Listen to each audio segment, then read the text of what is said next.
Con 44 minutos, damos la bienvenida.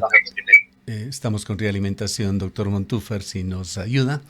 Damos la bienvenida al doctor César Montúfar, académico, analista político, autor de un importante libro, Las reglas del silencio, que se publicó en el año 2013. Un análisis crítico de lo que fue la Ley Orgánica de Comunicación de Ecuador, que ha sido parcialmente reformada y que fue aprobada durante el gobierno de Rafael Correa. Quisiéramos iniciar con este tema, doctor Montúfar, el estado de situación de la comunicación, la libertad de expresión, la libertad de prensa en Ecuador. Bienvenido. Buenos días, Gustavo. Un gusto poder conversar con usted y con quienes nos escuchan en esta hora. Bueno, como usted bien hacía referencia, el Ecuador vivió desde, digamos, finales, en el momento posterior a la aprobación de la Constitución de Montecristi, siendo uno de los mandatos de ella la aprobación de una ley de comunicación, que fue una ley que claramente buscaba controlar desde el poder, desde el Estado, desde el Ejecutivo, más específicamente, a los medios de comunicación. Y eso se dio sobre la base de establecer una figura, que era el establecer a la comunicación como un servicio público. La comunicación dejó de ser de una u otra manera en los hechos, a pesar de que lo consagraba la Constitución, un derecho de las personas para transformarse en un servicio otorgado por el Estado y por lo tanto, más bien garantizado por el Estado y que por lo tanto tenía que seguir los parámetros administrativos que determinaba o regulaba la autoridad.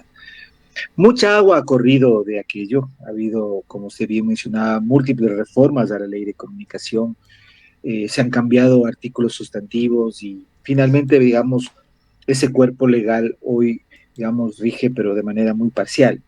Sin embargo, lo que sí se mantiene constante, y eso es quizá lo que más nos debe preocupar, es una tendencia que ha ido fortaleciéndose, me parece a mí, o por lo menos que no ha desmayado, de fortalecimiento o de deriva autoritaria en el Ecuador, de concentración de poder, de generación de condiciones de lo que podríamos denominar una democracia delegativa. Un famoso, importante politólogo argentino, Guillermo Donner, habló de la democracia delegativa ya en la década de los 90 del siglo pasado. Me parece que esa es un poco como la deriva que tiene el Ecuador, en el sentido de que el fortalecimiento, la concentración de poder de la autoridad, en este caso del presidente, de la presidencia, va en contra o a contramano del ejercicio pleno de los derechos. De allí uno de los derechos más sensibles, uno de los derechos que es uno de los primeros en ser vulnerados, en ser menoscabados, va a ser el de la libertad de expresión. Y eso hemos vivido y estamos viviendo. Y ya más allá de que las normas hayan cambiado, de que la ley de comunicación, como fue aprobada en el 2014, haya sido importantemente cambiada, todavía seguimos ese proceso político que ha acompañado el deterioro del derecho a la libertad de expresión en el Ecuador sigue vigente. ¿Cómo ve usted la instauración de la Ley Orgánica de Inteligencia? Si podría ayudarnos, doctor Montúfar, bajando un poquito el nivel de su parlante, pues nos genera realimentación y dificulta la escucha. Está muy alto, ahorita está más bajo. Sí, no, nos escuchamos cuando hablamos y nos produce una interferencia entre las dos señales. ¿Qué tengo que hacer para eso? Si puede bajar un poquito el volumen, debe haber un control de volumen en su computador. Le agradecería. Ahí está mejor. ¿Aló? Ahí está mejor. Todavía nos escuchamos. Ahí está. Pero lo importante sería que el público nos escuche. Esperemos que sea así. Ahí está mejor. Ahí está mejor, Gustavo. No realmente. Tenemos una realimentación. ¿Qué será? Bien. ¿Ahí estamos? Sí, intentemos el diálogo como está. Cuando usted habla, le escuchamos claro y sin interferencias, no hay problema, doctor Montúfar. Vayamos a la Ley Orgánica de Inteligencia. ¿Qué significó esto en términos de libertad de expresión. Hay algunas normas que se impusieron allí. El objetivo es tratar de combatir de una manera más efectiva la delincuencia. Se omitieron órdenes judiciales para allanamientos, se aprobó una norma que permite a la autoridad de inteligencia acceder también a comunicaciones en tiempo real, solicitar a las compañías telefónicas información sobre los contactos, no solamente de llamadas telefónicas, también de populares sistemas como WhatsApp, y también informes que puede solicitarse a cualquier tipo de profesional con respecto a datos que puedan ser considerados importantes dentro de una investigación, pero que comprometen la protección de fuentes confidenciales, particularmente en investigaciones sensibles. Sí. A ver, creo que la ley de inteligencia debe ser vista en el contexto de otros importantes cambios normativos que se han dado en el Ecuador. Como creo que es de conocimiento público, esta ley tiene muchísima relación con dos leyes que también han sido aprobadas y que fueron aprobados por la vía de el camino de la urgencia económica, lo cual también nos debe llevar a una reflexión sobre cómo está funcionando el sistema democrático en el Ecuador. Pero me parece que tiene relación sobre todo con la ley llamada de Solidaridad Nacional, que es una nueva ley, yo diría, de seguridad nacional. Y allí, tanto en esa ley como en la ley de inteligencia, lo que se puede mirar claramente es una tendencia a la militarización del tratamiento de la seguridad, a otorgar a los órganos de la seguridad, fundamentalmente en el campo tanto de la policía, pero sobre todo de Fuerzas Armadas, un enorme poder y yo diría una enorme autonomía y discrecionalidad para actuar. Me parece que ese proceso de militarización es un proceso que está muy claro y que evidentemente impacta y va a impactar en el ejercicio de los derechos de los ciudadanos en múltiples campos. Ya en lo que usted menciona específicamente, tanto la ley de inteligencia como la ley de seguridad nacional tiene normas con relación a lo que sería la comunicación o la información. Además de lo que usted dijo, que está presente en la ley de inteligencia, en la ley de solidaridad nacional se habla de que la información de temas y la comunicación de temas por parte de las autoridades que tengan que ver con el conflicto armado interno van a sufrir, no diría directamente la censura, pero al menos de lo que la ley deja entrever es la interferencia o de los organismos de seguridad y de los organismos de inteligencia. Es decir, las dos leyes están pero muy vinculadas. Yo me pregunto, ¿no es cierto? Yo me pregunto, y ese es quizá el cuestionamiento mayor, ¿hasta qué punto esto va a ser efectivo en la lucha que el Ecuador, por supuesto, tiene contra el crimen organizado? No necesariamente conculcando derechos y conculcando la libertad de expresión, el Estado ecuatoriano va a tener mayor efectividad en desarticular a estos grupos. Yo creo que aquí hay una verdad o una premisa que se le da por supuesta, pero que no es necesariamente así. Y creo que lastimosamente, esa es la línea que el gobierno ha tenido. Yo creo que el Ecuador está viviendo en este momento, si podríamos decir de alguna forma, un proceso de constituyente. Es decir, se están haciendo cambios importantísimos que atañen a derechos fundamentales, ni siquiera por la vía de una reforma a la Constitución, sino por la vía de decretos de urgencia económica. Es inconcebible que a través de esta vía, que es una vía excepción, que debería estar únicamente destinada a modificar aspectos que tengan que ver con situaciones de extrema gravedad, crisis en el ámbito económico, se estén ensayando reformas en ámbitos penales, en ámbitos administrativos, en temas de derechos fundamentales, Y eso me parece a mí que es quizá lo más grave. Y creo que por eso escuchaba al anterior comentarista y estoy totalmente de acuerdo con lo que expresó.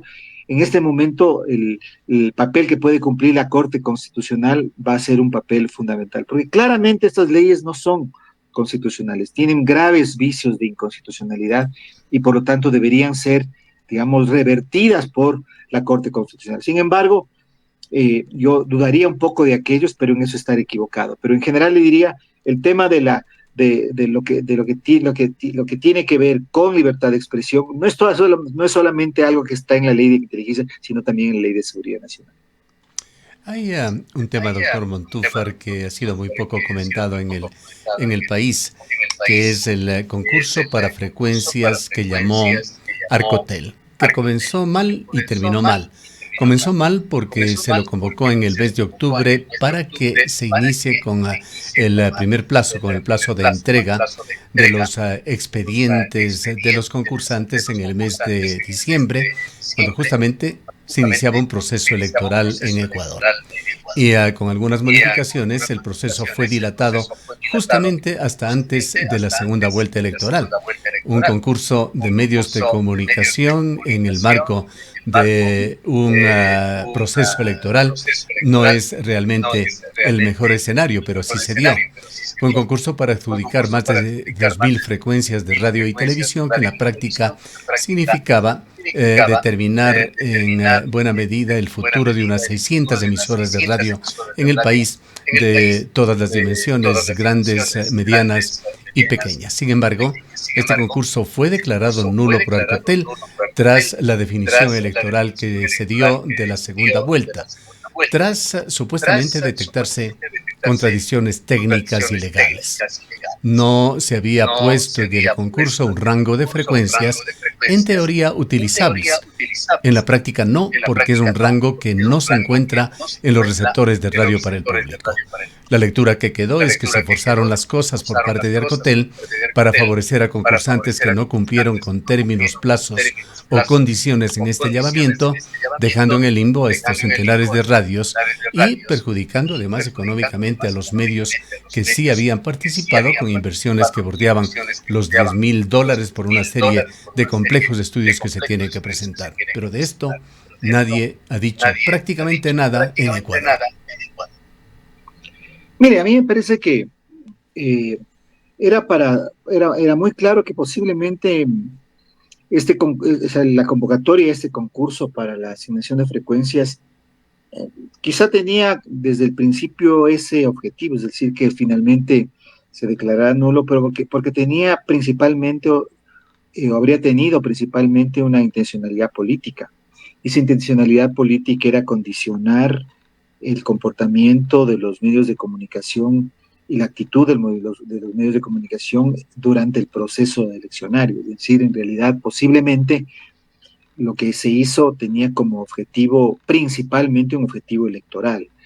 Recordemos que durante la campaña surgieron nuevamente voces que, sobre todo de parte del frente de correísta, de algunos asambleístas que ya eran en ese momento asambleístas electos, que hablaron de revisar y desempolvar la vieja ley de comunicación. De una u otra forma, esa declaración o esa intención pesó en algún momento durante la campaña electoral. Me parece que incluso lo comentamos con usted en este espacio, un poco trayendo nuevamente ese fantasma que fue la ley de comunicación al debate electoral de 2025.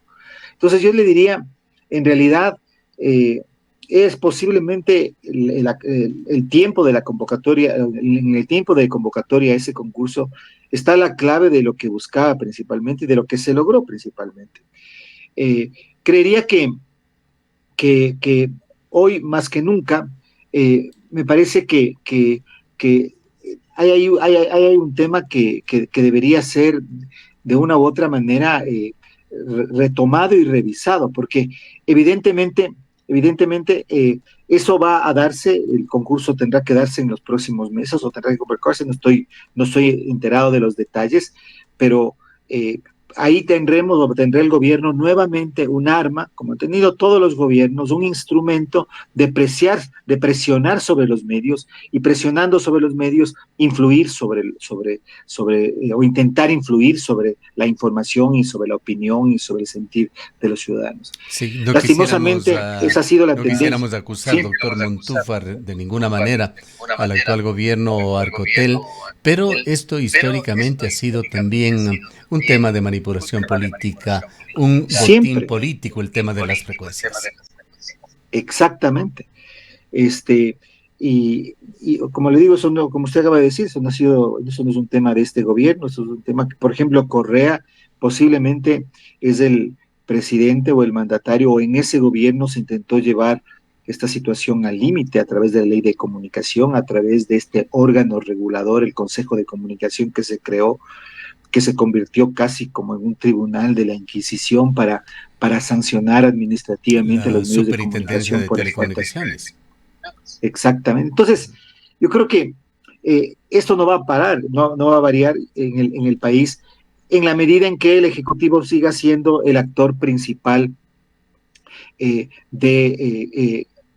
control del espectro radioeléctrico, de la regulación, el control y la propiedad del estado del espectro radioeléctrico. Entonces yo creo que lastimosamente el Ecuador en eso no ha cambiado. Por eso le decía que más allá, lo que uno puede ver ahora, quizá en el 2025, tomando una mirada histórica, de una perspectiva histórica de unos 15, 20 años atrás, es que en el Ecuador hemos tenido muchísimos cambios normativos, constitucionales, legales, reglamentarios, pero las prácticas de los actores siguen siendo las mismas. Entonces, a veces nosotros, me parece, como país, nos hemos envuelto, y está bien que nos hayamos envuelto y hayamos debatido y hayamos discutido terriblemente, acaloradamente, sobre los cambios a las leyes y los cambios normativos, que son muy importantes.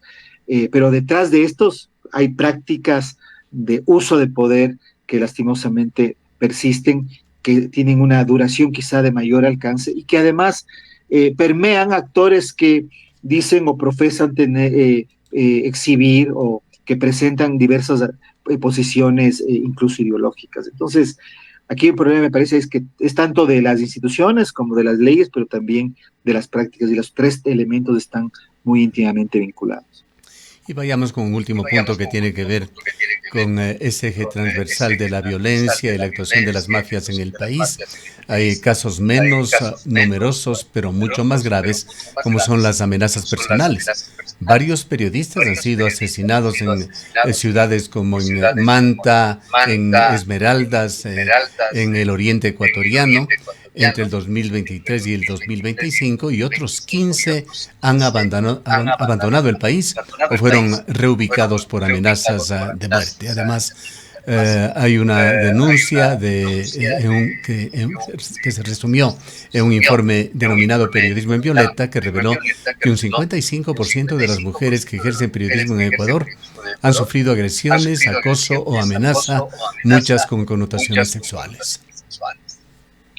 Sí, lo que pasa es que esto también hay que mirarlo, Gustavo, y discúlpeme que constantemente yo esté yendo al contexto, ¿no? Porque hablábamos desde una perspectiva histórica en los últimos 15 años. Ha habido muchos cambios normativos, muchos cambios constitucionales, legales, pero le decía como que las prácticas se mantienen, se sostienen.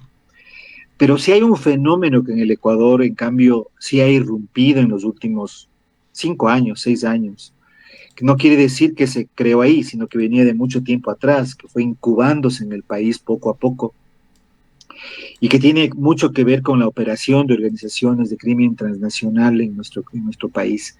Es el de la llamada violencia criminal. Esta violencia criminal es un tipo de violencia que, por supuesto, está articulada a los incrementos de mayor inseguridad en el país, que está vinculada con el uso de la fuerza por parte de estas organizaciones criminales y a sus negocios ilegales, el narcotráfico, pero no solamente el narcotráfico, pero que más bien tiene que ver, cuando hablamos de violencia criminal, a un, vamos a decir, enfrentamiento directo de estos grupos con determinados sectores de la sociedad y del Estado. Y eso me parece a mí que es algo nuevo, eso sí es algo nuevo en el Ecuador, no que surgió en los últimos 5 años, porque por supuesto venía incubándose desde atrás, pero que ha explotado en los últimos años. Y creo que ahí está uno de los temas. Y por supuesto, hay sectores, hay profesiones, hay ámbitos de la vida nacional que son más sensibles. Y la comunicación, los comunicadores, los periodistas, quizás son de los más sensibles. Frente a esa realidad, el Estado ecuatoriano, me parece a mí, no tiene ninguna política ni ninguna respuesta. Y vamos a seguir mirando que la situación de inseguridad de quienes hacen o ejercen la profesión de comunicación, de periodismo, de información, va a seguir agravándose en el país. Y eso es lo que ha ocurrido en países como México, en países como Colombia, en algunos países de Centroamérica, en donde han ido como confluyendo estos fenómenos. Entonces yo le diría aquí, estamos ante un fenómeno distinto, un fenómeno nuevo, que va mucho más allá de la simple constatación del agravamiento de los indicadores de seguridad en el país. Es el surgimiento de un fenómeno diferente, cualitativamente diferente, que es el de la violencia criminal, que ataca a algunas profesiones más que a otras.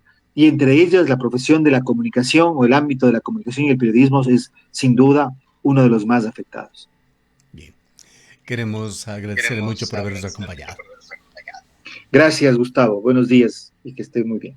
Declaraciones del doctor César Montúfar, académico, analista político, autor del libro Las reglas del silencio.